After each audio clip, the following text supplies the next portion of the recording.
Bruchim habayim, Erev Tov to everyone. Yishar Koach Gadol for everyone that showed up, everyone that's being mitzaref to consecrate, so to speak, this the opening of this Beit Midrash. For those who don't know me, my name is Shammai. I help manage the Beit Knesset and the Beit Midrash here, and we had the privilege of coordinating with the Rav and the broader Machon to begin a place of Torah study here in Yerushalayim. That Bezrat Hashem, we will all, in the merit of all of us coming here together, will achieve tremendous success. Just some very, very brief thoughts, not to steal the Rav's show, Chas v'Shalom. Just some thoughts that I think are appropriate for the moment that we find ourselves in. Dafka now, when most of the members of our Kihila are still occupied with dealing with our enemies, as I had the privilege to be occupied in until a few weeks ago.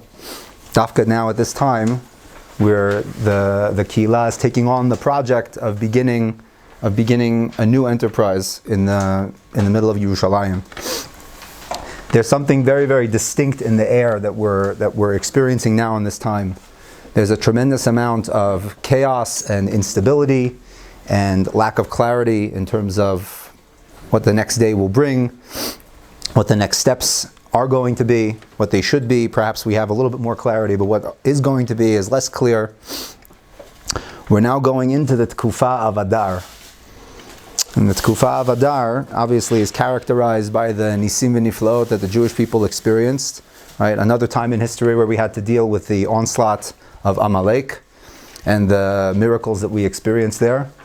And as everyone knows, anyone who's had even a little bit of experience with the Purim songs knows that the central theme of the Nes of Purim that we experienced, as Rashi says in the Gemara and Megillah, Mishum Chibat Hanes, because of the tremendous inspiration that the Jewish people experienced from that miracle, that is what triggered this almost organic consecration of the holiday of Purim.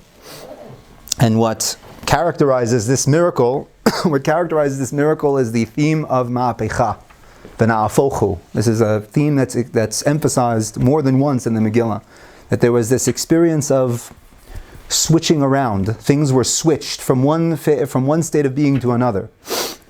What's very interesting about this is that this term Na'afochu in all of Kitvei HaKodesh has a distinct negative connotation. Na'afochu has a distinct negative connotation. From the very first time that we come across this word, all the way in the very, very beginning of the story, that when Adam and Chava are kicked out of their semi-divine state in Gan Eden, that there is a block, there is a michshol that is placed for them to regain access to this. The two kruvim that are stationed at the place of, guarding the path of Eitz HaChaim, V'la tacherev hamitapechet. There is a state of confusion or chaos that is blocking Adam and Chava from getting back to the Eitz HaChaim. Later on in the story of Avraham, we find that when Sodom and Amorah and all the surrounding cities are deemed too wicked to continue, so the destruction that God brings upon this place is called a Ma'apecha. Kema'apechat Sodom v'Amorah adma u'tzvuyim asher hafach Adonai ba'apo v'chamato. That God brought about a Ma'apecha in His wrath. This is a very distinctly negative theme. And yet, for some reason, when it comes to Purim, this is the central theme of the positivity of the nes that occurred to the Jewish people. So, while typically Ma'apecha is, in fact, something not so positive, something that we want to avoid, Ma'apecha is also the possibility of new openings that didn't exist before. It's new openings that didn't exist. We find in the Navi in Yonah, at the very, very end of Yonah, the prophet, he wanted to run away from his mission. He was avoiding what God had sent him to do. And finally, after a little convincing, he needed a little convincing. After a little bit of convincing, he arrives in Nineveh to deliver his message. And his message is one line. That's it. His message is one line. What's his one line? Od 40 yom v'Nineveh ne'epachet. In 40 days, Nineveh will be upturned. So the question is, did the prophecy of Yonah come true, or did it not come true? We all know the story. We all know what happened. Right? There's this incredible response to this one line that Yonah speaks. Right? The Navi Yeshayahu has 66 chapters of rebuking the Jewish people. He didn't respond to any of them. This one line of the prophet Yonah, it causes this incredible response in Nineveh. The king, he makes an announcement. Everyone's got to fast. Even the animals are wearing sackcloth and ashes. There's tremendous tshuva that goes on in the city. It's a model for collective tshuva. What happens in Nineveh? So did the prophecy of Yonah come true, or did it not come true? The answer is that it absolutely came true. The prophecy of Yonah came true. He said definitively, 40 days, there will be a ma'apecha in this city. Either it will be k'ma'apechat Sdom va'Amora u'tzvoyim, it will be like the upheaval of Sodom and Gomorrah, in which God brought an upheaval of destruction, or there'll be a different upheaval, a ma'apecha, a revolution. There'll be a revolution here. You choose what ma'apecha you want. You want the ma'apecha of Sdom va'Amora, or you want the ma'apecha of tshuva. But there will be a ma'apecha. There will be. And it is this wave that we are riding right now. We are riding a wave of ma'apecha. Things that are absolutely unprecedented in our history. Everyone knows this. Everyone who has a smidgen of sensitivity understands that we are on a milestone in Jewish history. We had Yetziat Mitzrayim, Knisa La'aretz, Binyan Beit HaMikdash, and we had the massacre of Simchat Torah. This is a milestone in Jewish history, that we are literally in the midst of determining what the nature of this milestone will be. It's determining what will be, and we feel the ma'apecha, we feel the tohu, we feel the lack of stability in the air. But that lack of stability is opening up. It's opening up possibilities that did not exist. Right? When I was with the Yechidah in the north part of the Strip, north part of Gaza, I should be more specific, people are confiding how these events are opening up vistas into themselves, into the world, into how they relate to their communities, things that they could never, thoughts and perspectives that they could have never even imagined. And I'm sure everyone has had similar experiences, at least speaking to people that have had these possibilities opened. And I feel that it is dafka now the most appropriate to begin something, even specifically in this state of lack of stability. It's appropriate to start something now. To be open to receiving Torah, to study Torah, right, to be kovea makom l'Torah Eretz Yisrael, and to bring about the authentic ruach of Torah that we know is so vital to give us direction in this particular time. So Bezrat Hashem, I'll hand over the mic to Rabbi Bar-Hayim, and he can please, Harav.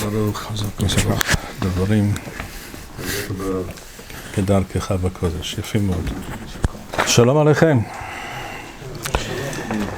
I hope you had less difficulty finding this wonderful place than I did. But the first time was always the most difficult. There are sheets, I hope enough.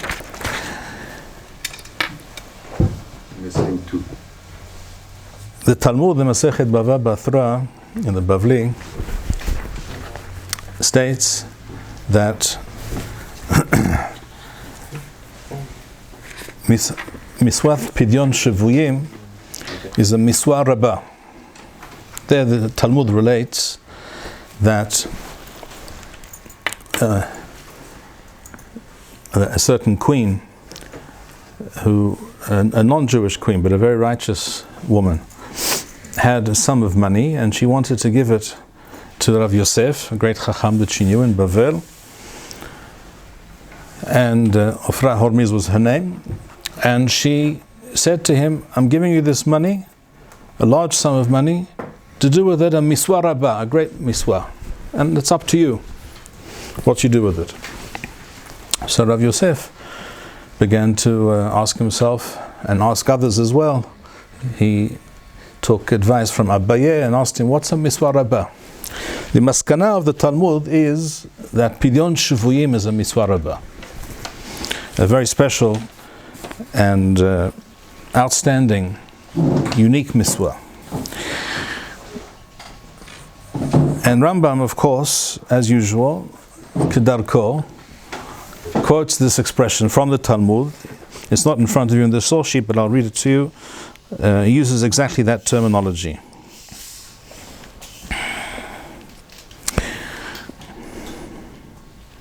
In Hilchot Matnot Aniyim, Perek Shmini Halacha Yod, the Rambam says, Pidyon Shivuyim Kodem Lefarnasat Aniyim Ulichsutham. If the community has a certain sum of money for charitable purposes and the like, and now it happens to be the case that we are aware now of certain Jews who were taken captive, and a ransom is being demanded for them. Whatever funds we have should go towards that first, rather than feeding and clothing the poor, which is of course usually also a great miswah. But this comes first. And Rambam goes on to say, وَأَنْ لَخَ مِسْوَى رَبَّا كَمُو پِدْيُون شِفُويِم. So you see, again, as usual, Rambam takes the precise lashon of Hazal and he uses the term miswa rabba, kamo pidyon shvuim. Why? Harehu bichlal hare'evim u'hasimeim u'bichlal ha'arumim. A person who is held in captivity is very likely not being fed properly. Therefore, he's probably hungry, thirsty. Perhaps they took his clothes away. Perhaps he's naked. And his life is in danger. One never knows what could happen to him at any moment.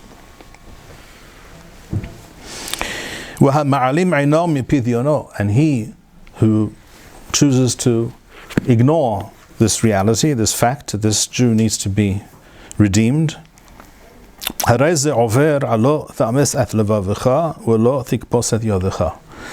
shall not harden your heart and close your fist, but rather you have to give whatever you have in order to help this fellow Jew. And you are also transgressing the isur lo la'amod al dam hare'ah, a fellow Jew. A re'ah is always a fellow Jew. The word technically means a colleague. And also, and they shall not deal with your fellow Jew harshly, and you witness it and do nothing about it, etc. The Rambam continues, also, you would wish that they do the same for you. So this is clearly an outstanding miswah. And yet, not at any price. That is the halakha, as we're about to see now. There are various considerations and circumstances where, despite our true and sincere desire to redeem, to save, to repatriate any Jew who is in such a terrible situation, it is not true that this overrides every other consideration. That is not true. We learn this, and this you have in the source sheet before you. We learn this from the Mishnah, Masechet Gitin, Perek Revi'i, Halacha Waw.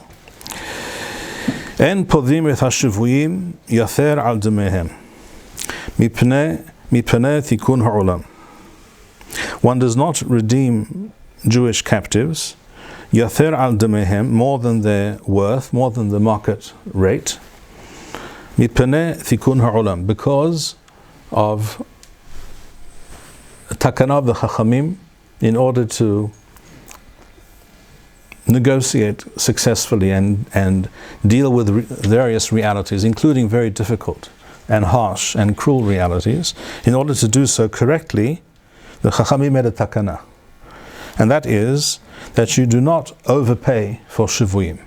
Now, what does that mean, overpay? Who sets the price? As with everything, the market sets the price. We're not talking about Amalekim such as Hamas, etc. We're talking about the world 2,000 years ago, shall we say, when this halakha was roughly around that time was formulated. Perhaps a little bit later, perhaps even a bit before, we don't know exactly.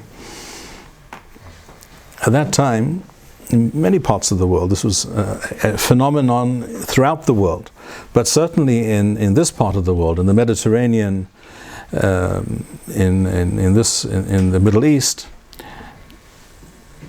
the reality of particularly pirates who cruised around the Mediterranean and would pounce on ships and kidnap people and find out where they're from, and then go and demand ransom for these people. This was a thriving business. It was an industry. It wasn't nothing to do with warfare. These people weren't your enemies as such. They were just making a living, as the mafia always likes to tell its victims before they put them out of their misery. It's nothing personal, it's just business. Right? So this is how we make it. This is how we make a living. This is our parnosa. You can't complain if someone wants to make a parnosa. This is their living. And therefore there was a market. There was a whole market for shvuyim, for captives who were up for ransom. And it was known that a person, let's say a man in his 30s, would be a very good slave, shall we say, and he could be used for various purposes. He would fetch a certain price in that market. And a woman, perhaps, let's say of childbearing years, might be worth more than a woman who's older because she can no longer have children, or something like that. Every person, child, man, woman, had a value, had a price.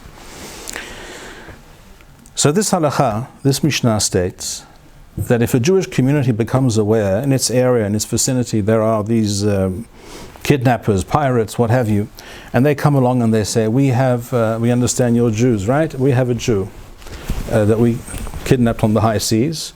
His name is, whatever, Chaim Shmerel, and we want such and such for him.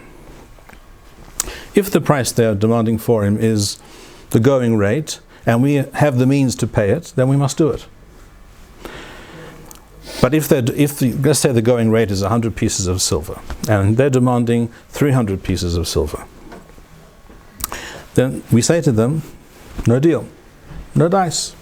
Yes, he's our brother, and we want to redeem him, and our heart goes out to him, but we're not going to pay more than the going rate. Why not? What about all these things that Rambam just told us? Lo ta'amul adam re'echa, v'aftar re'echa kamocha, v'hasel l'kohim l'maweth, v'lo yirden b'farech la'inecha, etc., etc. All these pesukim, all these miswot, what happened to that? The answer is mipenei tikun ha'olam. The Talmud will explain in a moment what that means. There's a very good reason why we cannot allow ourselves for them to dictate to us such terms. It also goes on to say in the same Mishnah, which we will mention here in passing, for similar reasons, if a group of Jews were taken captive and they're being held somewhere as hostages for ransom, we do not try and break them out. We do not try and conduct some military or semi-paramilitary operation to release them. Why not? Because, again, this will in future cause greater problems. We will discuss this in a moment. Rabban Shimon ben Gamliel omer, mipnei takanat hashuvuyim. Not because tikkun ha'olam, but because of the takana of the shuvuyim. The difference we'll explain if we have time a bit later. But first we'll deal with the first part of the Mishnah. En podim et hashuvuyim yafer al demehen mipnei tikkun ha'olam. We do not pay more than the going rate. The Talmud there in Gittin, number 2, on the source sheet, states as follows. The following question was asked in the Bet Midrash. Hai mipnei tikun ha'olam mishum duhka desiburahu. Is the reason that the Chachamim made this takana mishum duhka desibura, which means not to place too great a financial burden on the community, because who's paying for this after all? All the Jews, everyone's paying. All the Jewish community. Everyone, let's say it's decided we're going to redeem this Jew, they want 300, let's say the going price is to 100, and they're asking 300, or we'll pay 300. So everyone now has to chip in. So they say every household has to pay 10 pieces of silver, whatever it might be.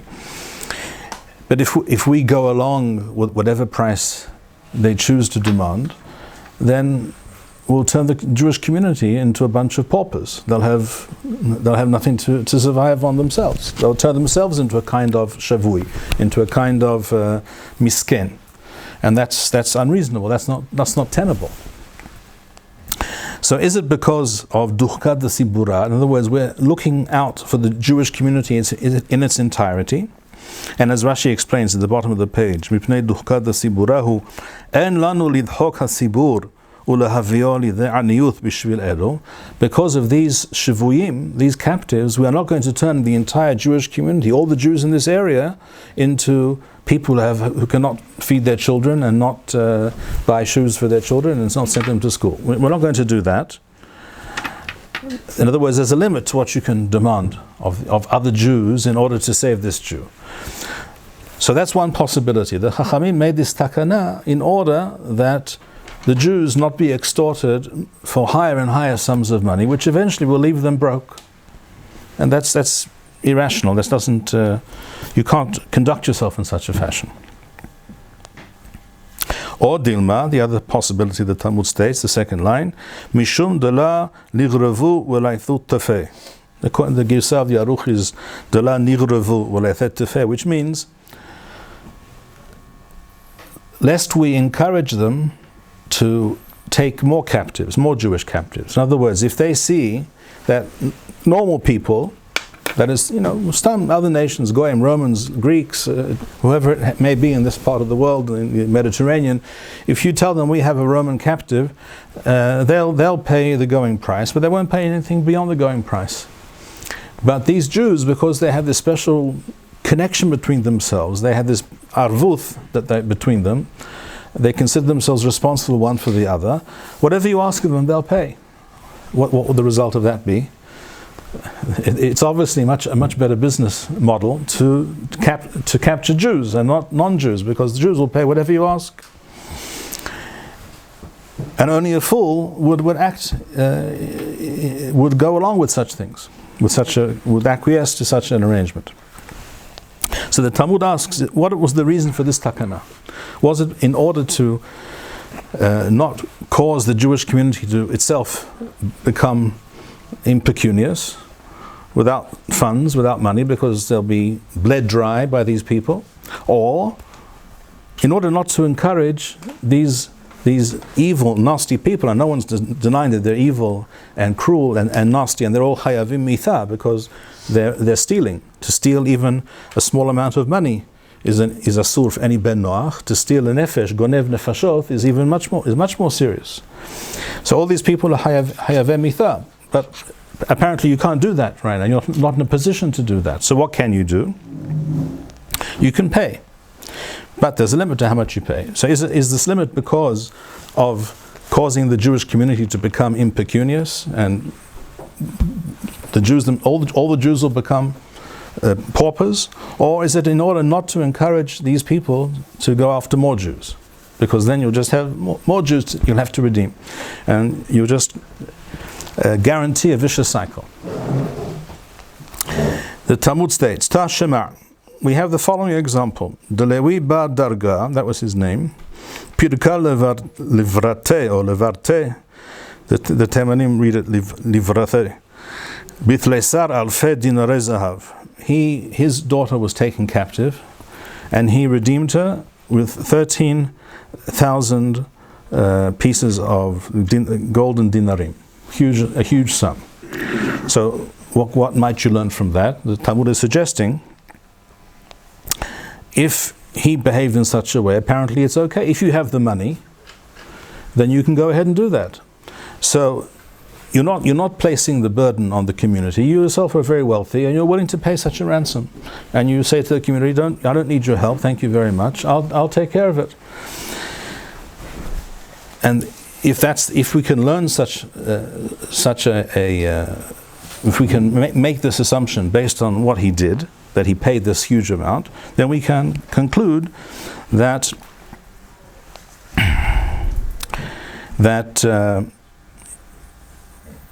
if it's not falling on the community as a whole, this burden is not being placed upon the community, then it's okay. So that would strengthen the argument that we're talking about duchkada sibura. It was because of not encumbering, not placing too great a burden on the community, because if the individual do it rather than the community, he can go ahead and do so.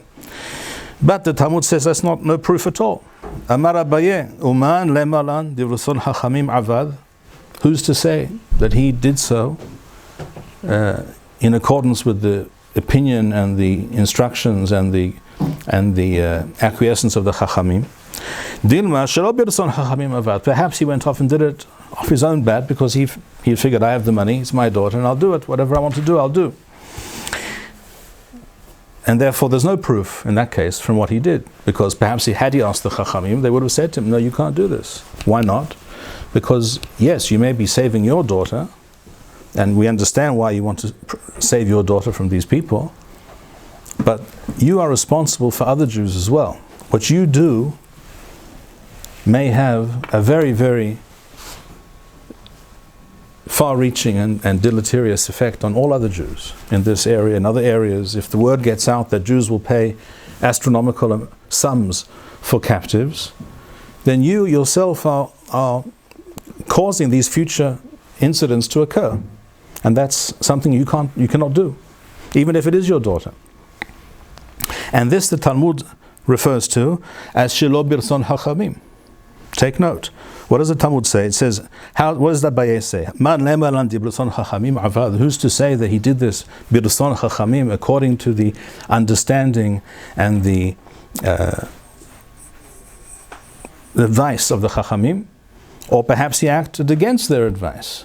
In other words, a person who goes ahead and does such a thing, thinking only of himself or his daughter, his family, his personal interest, doesn't think about the klal, about Am Yisrael as a whole, about Klal Yisrael as a whole, that person is acting in a very, very, even a criminal manner, because he is causing tremendous damage to Am Yisrael as a whole.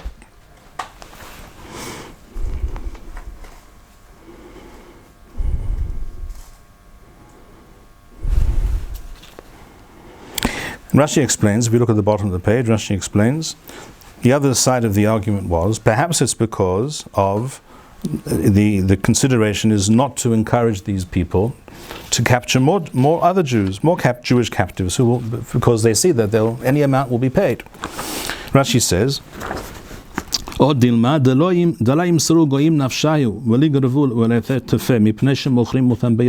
they see that they're able to sell these captives off to ransom them at a huge price. And Rashi explains, what's the difference between these two possibilities? Why does the Talmud ask? Is it for this reason or is it for that reason? Rashi explains,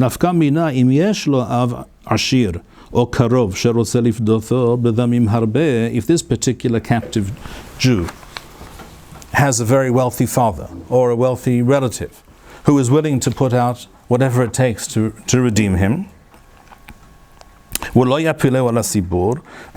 not ask that Tzibur, the community, participate, then if you say it's because of Duchka da Sibura, if it's because of the Jewish community and how much they will be forced to pay up, if someone is offering to do that by themselves, then that's not a consideration any longer.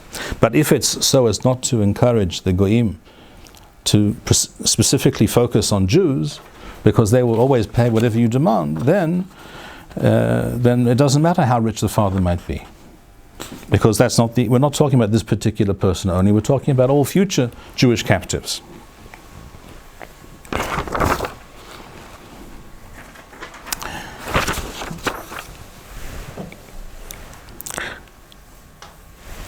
And Rambam sums up this halakha of the Mishnah in Ilchot Matnot Aniyim Perek Shmini, halakha Yod Bet, and he says, "En podim et hashivuyim beyafer al damehem."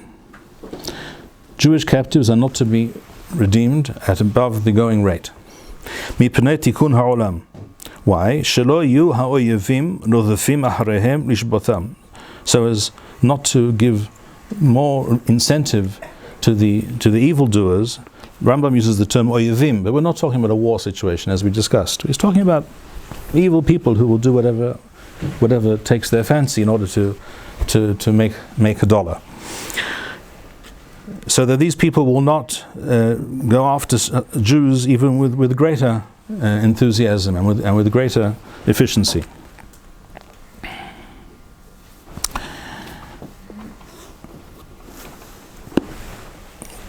Now, I'm sure you all know and understand why I chose to mention this Mishnah, this halakha today. I heard a family member of one of the captors, one of the Hatufim in Azza, interviewed the other day, and this person said, I think he's the father of a young man who was taken captive, and of course our heart goes out to him, to all of them. But he said something very terrible, and we have to recognize and we have to state clearly that what he said is unacceptable and in fact criminal. He said, I don't care what it takes, I don't care what happens afterwards, I don't care if you release every last terrorist in our jails, I want my son back. And that's exactly the wrong answer. That's precisely something that we cannot tolerate, because this undermines the Jewish people. Even in this type of situation that the Mishnah is referring to, which is not a situation of warfare, fighting an enemy that wishes to exterminate us, etc. Even not in that situation. How much more so, Kal v'chomer, in our present situation? Because the truth is that this entire Mishnah, in our situation, is not even relevant. Because if it were the case, as I heard some other people also who wish to release hostages at any cost, at any price, say, I also in some interview that I heard, they claim, it's interesting, these people tend to be secular and left-wing, they all of a sudden become very expert in halakha and mishnah and Rambam. It's very interesting. And all of a sudden they start telling us, you always told us that Pidyon Shvuim is such a great mitzvah, so why aren't you doing it now? The answer, of course, is that first of all they don't know what it says, and they don't really care what it says, but we know and we care. And we also know that this situation is child's play compared to the situation we're dealing with. Because if it were the case that every time a Jew is captive, and it might be a soldier, it might be a civilian, doesn't really matter, and we are required to do anything at all and pay any price and agree to any demand in order to redeem that person, if that's the case, that means the Jewish people can never fight their enemy. All it takes is one soldier, one civilian to be taken captive, and they can make the demand. Well, we demand that you stop fighting and withdraw from Gaza, etc., because we know that you have to redeem all your captives, and we have a captive. Here he is. So, end of the war, right? Wrong. Absolutely not. Think for a moment what would have happened in the Second World War, when, shall we say, the United States was fighting Japan. And this is not a hypothetical, this is a reality, this is what happened. Many, many thousands of American soldiers were taken captive and were being kept in terrible conditions. What would have such a demand was never made, but what would have happened had the Japanese said to the Americans, well, we have 5,000 of your soldiers, and we're making sure to make their lives a living hell, and we demand that you stop the war and withdraw and retreat and go back to where you came from, and then we'll release them. What do you say? What would the Americans have said? They would have said, absolutely not, no way. They just would have hit them even harder. And that's exactly what they did. And the same is true in any war type situation. You cannot possibly limit your actions and your strategy and your willingness to prosecute a war against your enemy because they have some of your people in their possession. It's not possible. In the same way that we cannot, as the Geonim write in the Teshuvah when they're asked, how do we know that it's mutar to prosecute a war on Shabbat?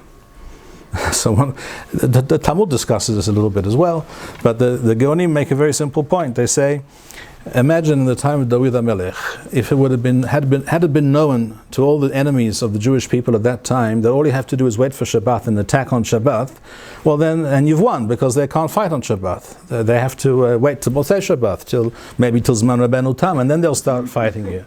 And in that case, you've won already, because they couldn't do anything for 12 hours. Obviously, that's not possible. In the same way, it's not possible to agree to such demands.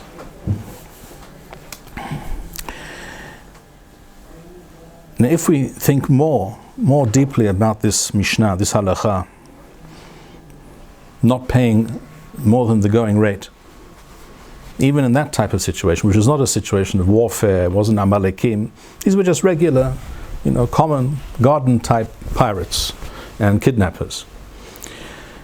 Even in that situation, Chazal say, you cannot overpay mipnei tikun ha'olam. What does that mean, tikun ha'olam? You're thinking about other Jews in the future. What will happen if we acquiesce to these demands today? You have to look ahead. You have to look into the future. What will be tomorrow, next month, next year, 10 years from now? When Netanyahu criminally agreed to release Gilad Shalit, was that 11 years ago or something like that? I think 13 years ago. 13 years ago. And I think it was 1,027 or something like that terrorists were released, including Yahya Sinwar and all the rest of the Hevra Kadisha, all the Rashe Ugdolei Hamas. They were all released in that deal. It was obvious and plain to any person, even a child, that this would result both for psychological reasons and for practical reasons. In other words, these people would return to their ways with greater vigor, with greater zeal. Mm-hmm. And they would bring up and educate a whole new generation of such people. And all this was entirely obvious and goes without saying. Bivchinat en tzarich lomar. And that's exactly what happened. Before this war broke out, something like 100, 200, I don't remember the number any longer, but it's all documented somewhere. You can find it on the internet. Many Jews, let's just say, I think it was at least 200 Jews were killed by people released in that deal, or people who were sent by people released in that deal, or something like that.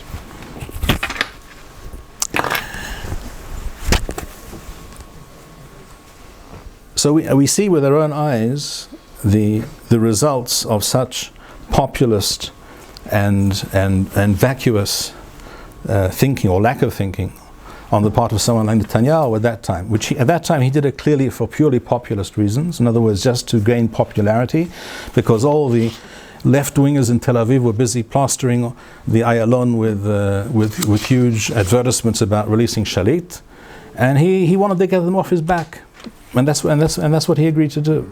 And I also said it, but many people at that time said this will be a disaster. This will lead to non-computable numbers of casualties, and not just casualties. It's a message. It's a psychological a question of psychology. You are teaching these people that you can be extorted. You are weak. You cannot stand up to pressure, and they can beat you.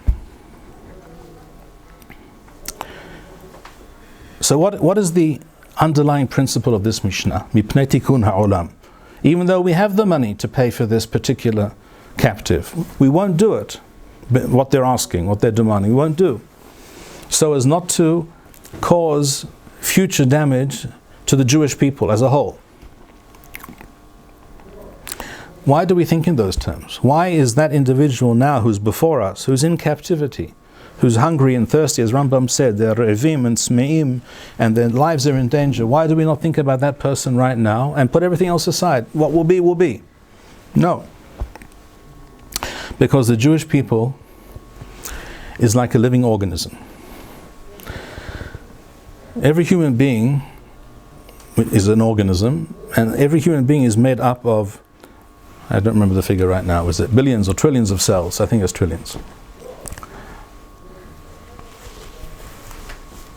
It's obvious to the organism that if a particular cell is diseased, let's say it's cancerous, and it could spread, it could cause much worse disease, it eventually could kill the entire organism.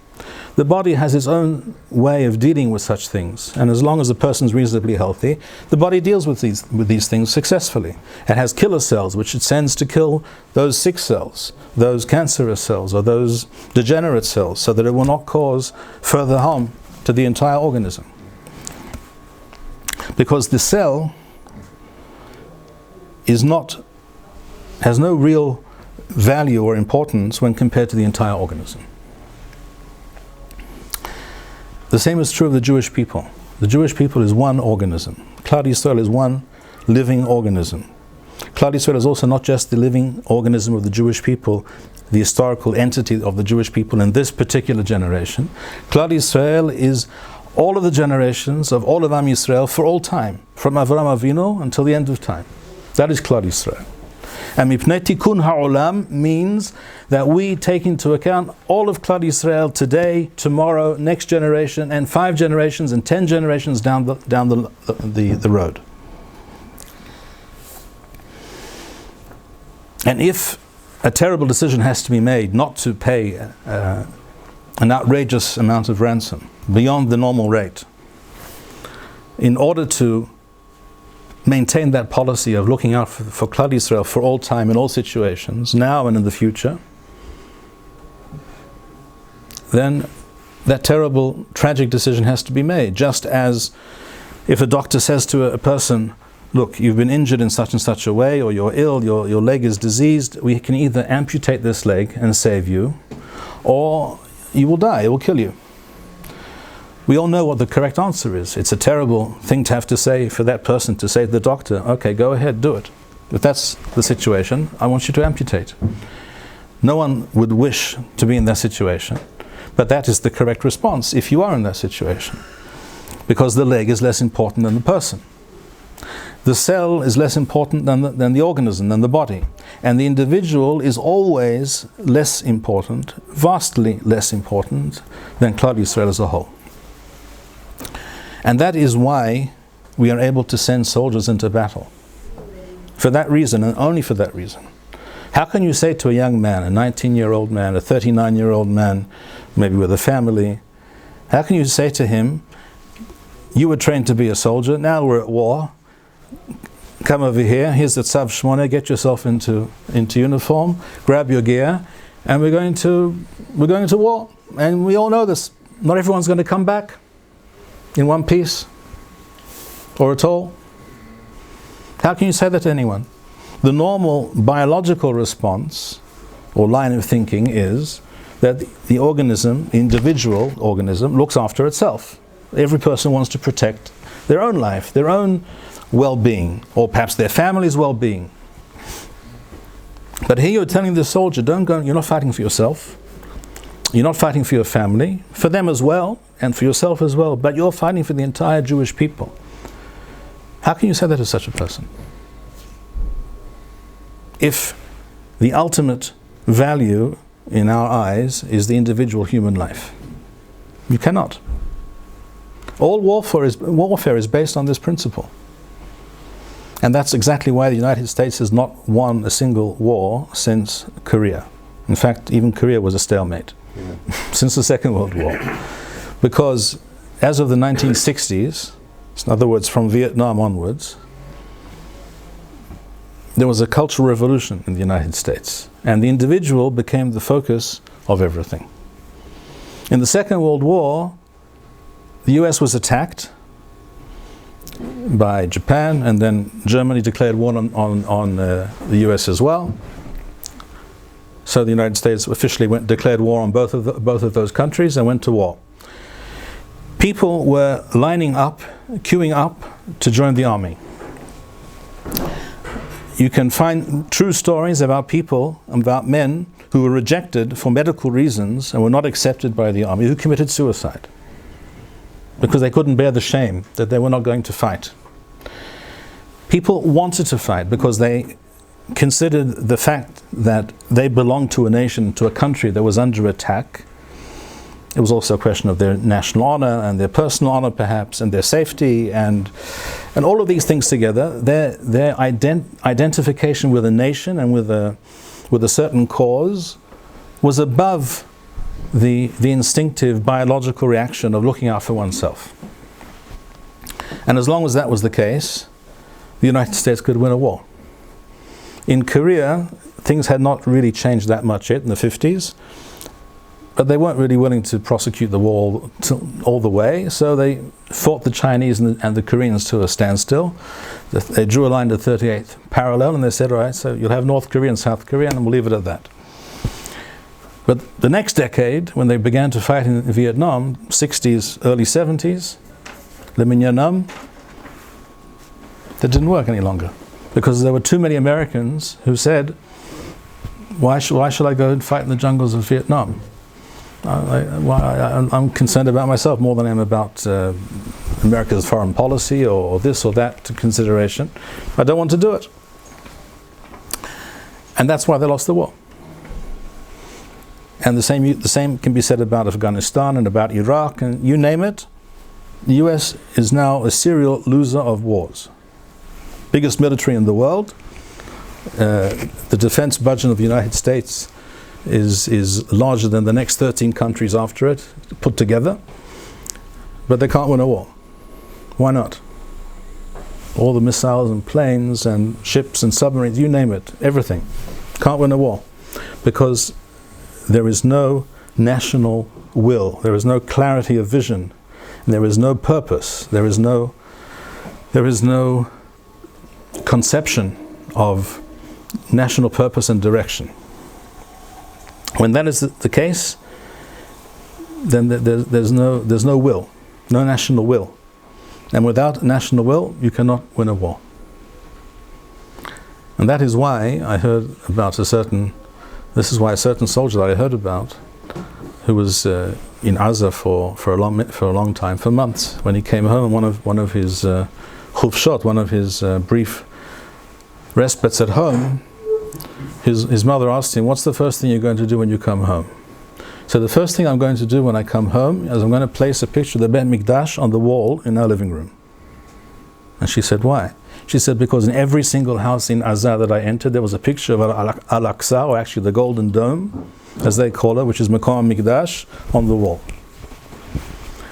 If they have that national purpose, that they have this idea of why they're fighting, that gives them strength, tremendous strength. And we are lacking. We lack that sense of purpose and that clear direction. So the Jewish people is an organism, a multi-generational historical entity that spans thousands of years in time, past, present and future. And the individual is always less important than the klal. And that's why we can send a soldier into battle. Otherwise, we have no moral right to do that. And that's why the soldier will agree to go into battle. And then we all know, many of us at least have heard, and Rav Shammai possibly can attest to this fact, the tremendously high morale of the soldiers who've been fighting for months now. And not just religious soldiers, one has to state. And that I find, frankly, somewhat surprising. I'm less surprised if I hear about a Bahur Yeshiva who studied in this yeshiva or this Mechina Ktam Tzvait, and he keeps Shabbat and he learns some Torah, and he knows roughly what's going on and why he's there, that he's motivated and he's willing to risk his life. If you tell me the same about some individual who's never seen a Shabbat meal and knows nothing about the Bet Mikdash, and thinks that people who talk about such things are primitive and weird and to be pitied, and you tell me that he still has motivation to fight and to risk his life, frankly, I'm surprised. Happily and positively surprised, but I'm still surprised. How is it? Why is that? There's something interesting in the Jewish DNA as a nation. We have a national DNA, and somehow some of that still seems to be functioning and working within the individual Jews, even those who are very distant from Torah and Judaism.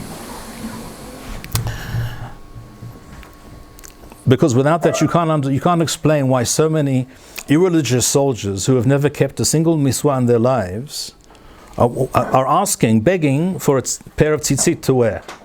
This is a fact. You saw this? You can attest to this? Many people have spoken about this. There are amutot gathering money, buying tzitzit and sending it to the front, and all kinds of soldiers are wearing tzitzit. The kind of thing that Shimon here is wearing, something they put on the top or underneath, wherever it is. They want to wear tzitzit. This guy's never seen tzitzit in his life. He never heard the word till yesterday. Now he wants to wear tzitzit. Where did that come from? I honestly don't know. In the case of a soldier who's always worn tzitzit, or he knows that he's supposed to wear tzitzit, I get it. But when it comes to a soldier from, I don't know, from Ramat HaSharon, or from, kibbutz, I don't know, En Gedi, whatever it is, where they raise pigs, perhaps, why would he want to wear tzitzit? Something has been ignited inside many of the Jews in this country and around the world, I think, as well. I've heard about Jews in the United States who never identified as Jews, who all of a sudden woke up the day after Shmini Atzeret and discovered they were Jewish. It's also strange, but there you have it. Something was ignited in many Jews. Not all, I know. There are all kinds of people out there, many of them truly evil, and nothing has changed for them. I understand that as well, and we shouldn't fool ourselves about that. There are such people, and there will always be such people. And that's why every day we have the bracha in the Shmoneh Esrei LaMeshumadim al Tihi Tikva v'chol haminim karecha yovedu v'chol yavei amecha mehera yikarethu, etc., etc. That doesn't change. Those are realities as well. But many people who never gave any of these things a second thought, all of a sudden are thinking more in terms of Jewish identity. And tzitzit is the ultimate Jewish identity. You know why? Because even the Pope wears a kippah. But a tzitzit, the Pope doesn't wear tzitzit. You have to be Jewish. You have to be Jewish, and it's clearly a Jewish thing. If you're wearing tzitzit, you're Jewish. And that's the most obvious outward expression of your Jewishness, perhaps except for tefillin, which we won't go into right now. So as Rav Shammai was saying earlier, there's no question that this war, which is ongoing, let us not forget, it's not over by any means, is a watershed event. And B'ezrat Hashem, we will be able, if we act wisely and energetically, and we focus on the right kind of messaging and the right kind of teaching, we will be able to leverage this event to raise Jewish awareness, Jewish identity, and to walk away from this situation, from this war which was forced upon us.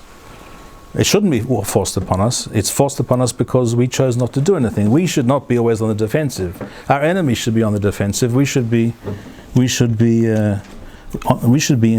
on the offensive, and our enemy should always be on the run, in fear of their lives. This is the formula that in a phone conversation with Binyamin I came up with. Teshuvah plus milchama plus Gerush plus Hityashvut equals Nitzachon. Shalom v'Nitzachon. Yes. If we're getting the cloud that the majority, the Am, is more important than the individual, and like we saw in the Mishnah, there's Takanat HaShavin, right? There's a certain case where even breaking them out will cause future or other prisoners to be damaged. Would it not make sense, as painful as it is, to decide to completely destroy the price of hostages? We're not going to even send soldiers to risk their lives to take them out. We're going to bomb the enemy, like Russia used to do. And even if it means killing the hostages, and then they'll never take hostages again. You lose a certain amount of people once. It's very painful, it's very traumatic, but it'll never happen again because there'll be no price for it at all. I understand what you're saying, and you're preaching to the converted as horrendous a choice and decision that would be to have to make. But you are correct. I think you are correct. The current leadership obviously is not there, and will not do that.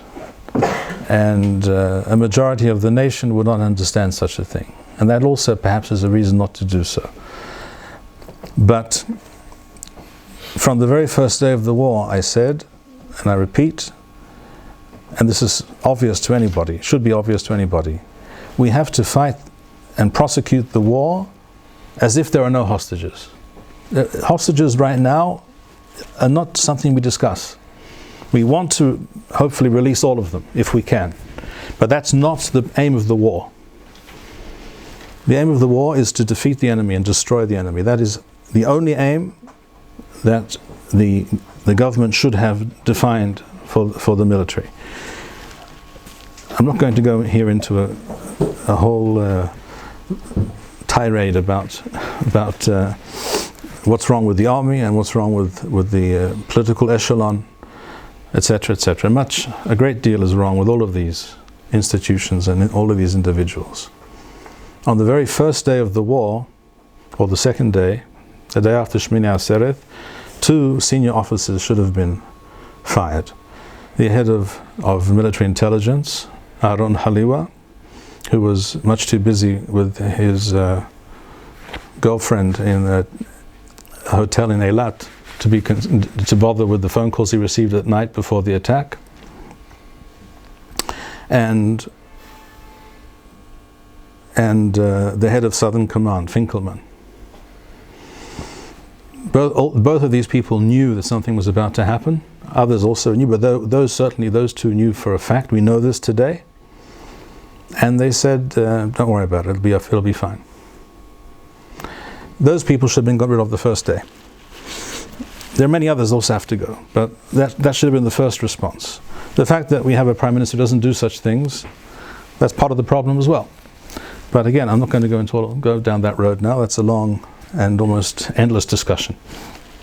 Yes? The inverse of what the Rav is discussing, I think the Rav alluded to this, that the dynamic that the Mishnah is discussing, of Pidyon Shvuim, is very, very different in its nature than the dynamic that we're dealing with today. We're dealing with a situation where it was essentially kidnapped for profit. This was a business model. This is very, very different than the dynamic that we're dealing with today. We're dealing with an enemy that's using hostages as a tactic of war. That's correct. Absolutely. It's a totally different situation. The point of this Mishnah is to teach us that even in that situation, that you do not agree to any demand. Right. So I think that the inverse question is, I think, the question that is the question of the hour: is the taking of captives, would it be a kashas bele from a halachic perspective? I'm just thinking, as the Rav was speaking, I'm thinking of the story that's brought in Sefer Bamidbar as the Jewish people are approaching Eretz Israel, and the Melech Arad comes, attacks them, surprise attack. Vayish b'menu shevi. And Chazal say that Vayish b'menu shevi is alluding to that there was only one captive. There was only one captive, and on the basis of that one captive, the whole Jewish people went out to war. We have other such stories with David HaMelech and the end of Sefer Shmuel, etc. I think that when captives are being used as a tool by our enemies, so on the contrary, not only do we not negotiate for their return, but it's a reason to go out and fight in a very... You're absolutely correct, no question. I want to quote something to you that was sent to me by Jonathan Pollard. Let's see if I can find it quickly.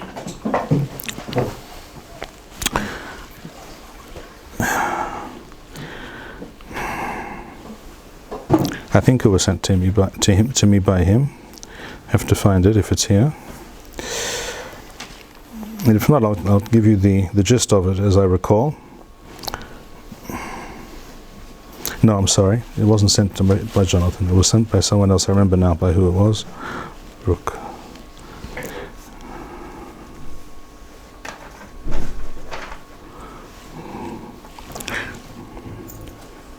Yes.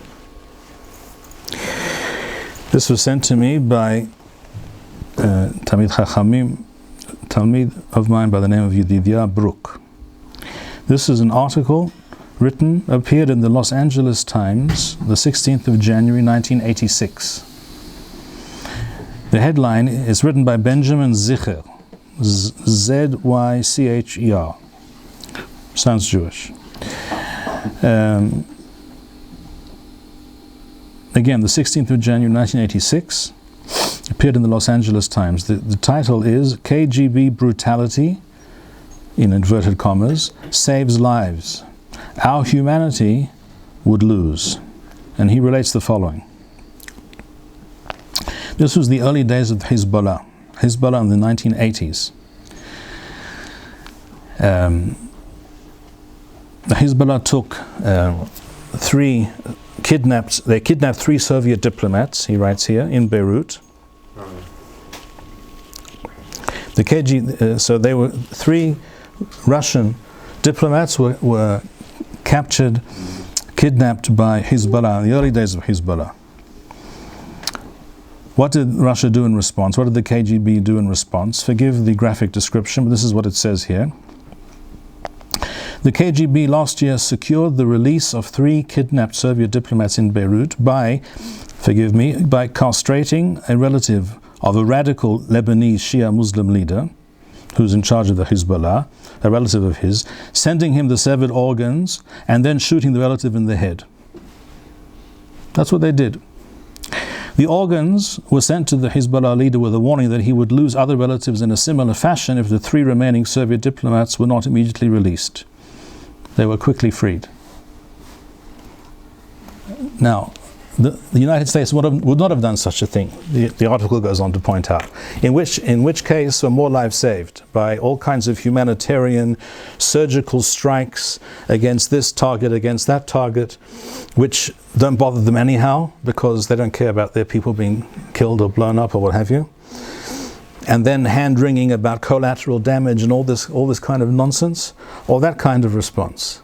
When dealing with barbarians, you have to be barbaric. That's all. It's very simple. And when we learn that lesson, B'ezrat Hashem, our lives will become much easier. Other questions? Yes? You, I think, well, not I think, you clearly were suggesting there's a kal v'chomer between the case in the Mishnah and the case that we're dealing with now is even more extreme, obviously. Correct. So there's the kal v'chomer. But one thing you said did surprise me. I hadn't thought of before. You mentioned that kind of extraction was also potentially a problem, if it were possible. Potential? Extraction. Extraction, yes. The other statement in the Mishnah. Yes. Yes. And I just not in our situation. If we can lead across, I'm assuming your kal v'chomer doesn't go that in that direction for this, or does it? I'm not sure I understand the question as you're putting it, but I will state simply what the Mishnah speaks about. We do not break out shvuim from captivity in order. What's the rationale there? Not to cause these professional kidnappers, next time they kidnap a Jew, to hold him under much more severe and terrible circumstances. In other words, they'll chain him to the wall, or what have you. In our situation, this is not relevant, just as the previous is not relevant, because we're discussing an enemy with whom we are at war. It is a war against Amalek by their own admission, because they wish to destroy us completely. They say so openly, with pride, with glee. Many Jews chose not to believe them, but anyone who had their eyes wide open knew this was the truth all along, and it certainly should be apparent to more people today. And even today, I know it's not apparent to all, I'm afraid. I know this because I've heard such people, I've spoken to them. But all these considerations are not relevant in our situation today. No, absolutely not. We have to, as I said, we need to prosecute the war as if there are no hostages. If we become aware of a particular place where hostages are being held, as happened last night, and you're able to pull off such a feat of arms and save them from their captivity, if it seems reasonable, with a good chance of success, then yes, we should do that. But and even there, I think there's room for discussion. What price are you willing to pay? How many soldiers are you willing to risk for that? It's a very difficult call. That's the truth. We haven't got any clear halachic guideline about that. But that's not the same situation as today. This was talking about, as we said before, an industry, a business model. These were people they're like a mafia, people who, running a protection racket, and they just want money. And if you pay them, they'll give you the person back, and that's the end of it.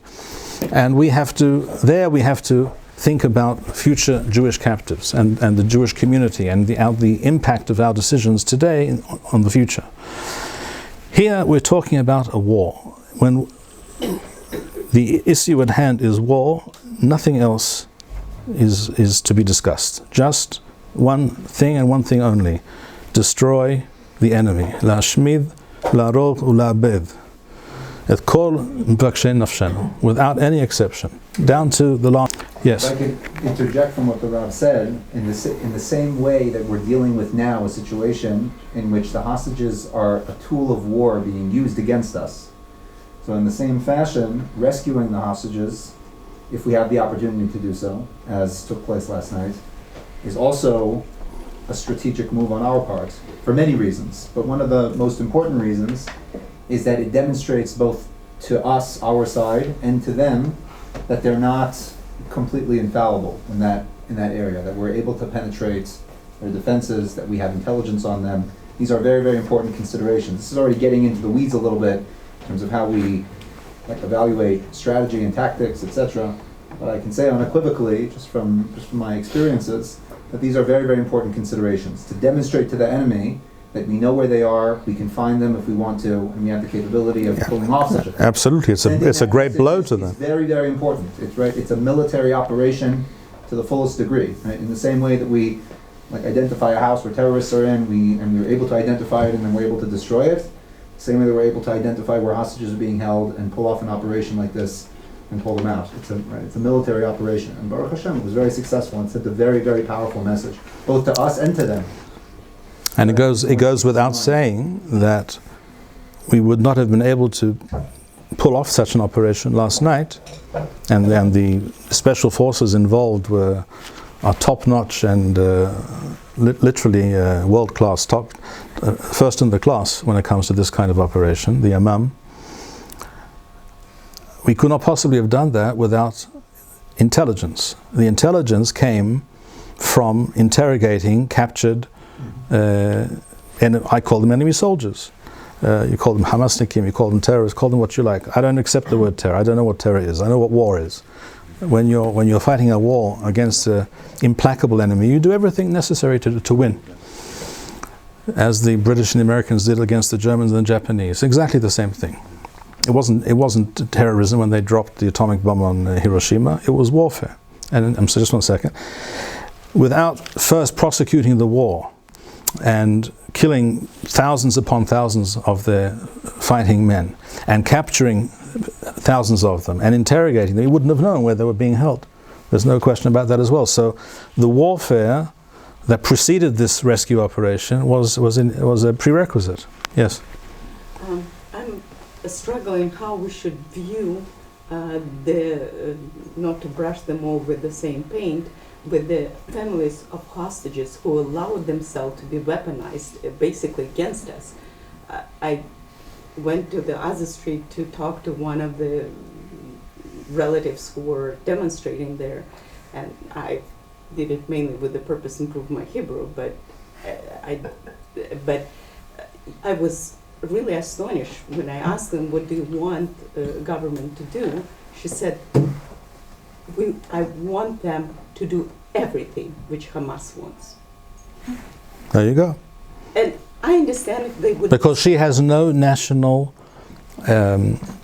she does not see herself or her family members, apparently, as belonging to the Jewish nation, to Klal Yisrael. She does not have the national interest placed above everything else. But it's not even that, because if she would be demanding it from Netanyahu behind the closed door, or demonstrating in front of the Red Cross, or want to put more pressure on the Hamas, I would understand that. But they are basically, I don't think they care at this point about their families. At this point, it looks like they were bought and paid for, but couple and first. Many of them, unfortunately, were from the outset. The free the hostages at any price campaign was begun, so people in the know have reported, on the afternoon of Shmini Atzeret. On the afternoon of Shmini Atzeret, this individual by his name Ronen Tzur, he was already busy cooking up this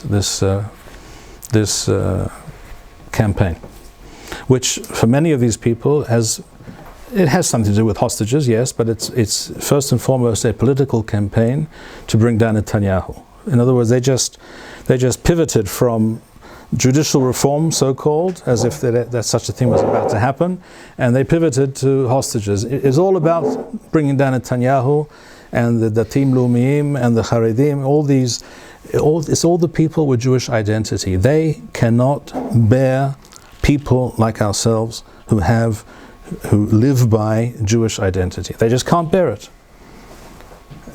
Somehow, to them, this is the greatest threat to the Jewish people. It sounds insane, and it is. But the greatest threat to the Jewish people, as they perceive things, is people with Jewish identity. And that's a longer discussion, perhaps for another time. Yes?